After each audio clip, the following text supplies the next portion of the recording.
Hello everyone, today we are going to go through the entire process of how the micropipette works. This video we are going to show you about all those pros and cons you need to take care of when you are pipetting.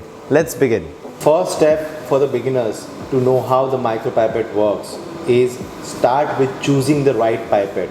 You need to choose the right pipette as per your volumes. There are different volumes available in the market and you need to choose your volume according to your applications and according to your volume dispensing and aspiration requirement. So here I am choosing my volume and make sure the pipette has the volume. Select the pipette properly.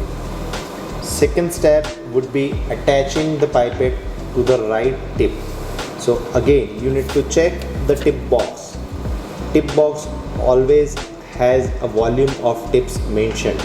So I have taken 20 to 200 microliter pipette and I have selected 200 microliter of tip box. Now we'll see how to attach the tip. This tip box and this pipette are compatible to each other, hence the tip arrangement is very easy. You can see how the tip has easily gone into the pipette. There is no pressure required, there is no banging required, there is no tapping required for a pipette to get an attachment.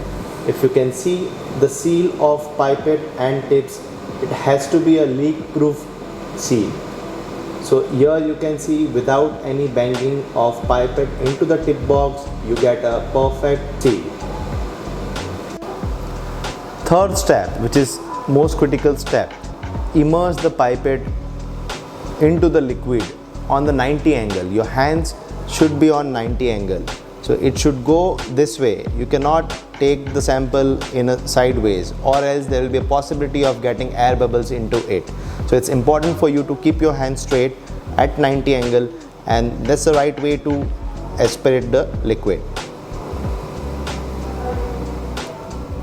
Step 4. Aspirate and dispense the liquid 2 to 3 times at least before measuring the actual liquid. So you can see once you immerse the tip inside the liquid, you need to aspirate and dispense it a couple of times to ensure that you have a proper volume and your tip is properly immersed into the liquid. One is forward pipetting and other is reverse pipetting. Forward pipetting to be a most common way, so we'll just explain what forward pipetting is and how it is done, right? So again, as the thumb rule, you need to hold your pipette on 90 angle. So what I'll do is like I'll aspirate the liquid in the tip, press the plunger at the first stop, right? You can see the plunger is placed on the first stop here, and then I'll immerse the tip vertically into the sample, into the liquid sample. Slowly I'll try to release the plunger on the first force. While the tip is immersed already, the liquid will be aspirated in the pipette tip. You can see I have released on the first shot and the liquid is already there in the pipette tip. So now I'll dispense this liquid in my container. I'll slant it on and in the inner surface I'll slowly start dispensing my liquid again on the first stop and I'll stop at the first stop. As you can see, this is the first stop. I'll stop since there is no liquid remaining into the tip now and all the liquid is there inside my container. So to eject the tip, I'll go back and I'll just place the ejection tool and it will get ejected. Now the next technique is reverse pipetting, right? The reverse pipetting technique is ideally suitable for dispensing reagents solution that have high viscosity or a tendency to foam easily. So it's also recommended for dispensing very small liquid. So here it differs a bit from the forward pipetting. Here what we'll do is we'll aspirate the liquid in the tip and we'll press the plunger to the second stop.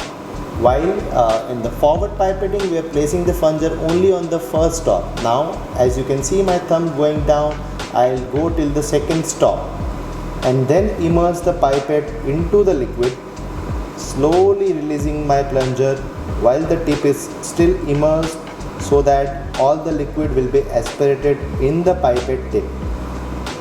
You can see I have the liquid in my pipette tip to dispense this liquid.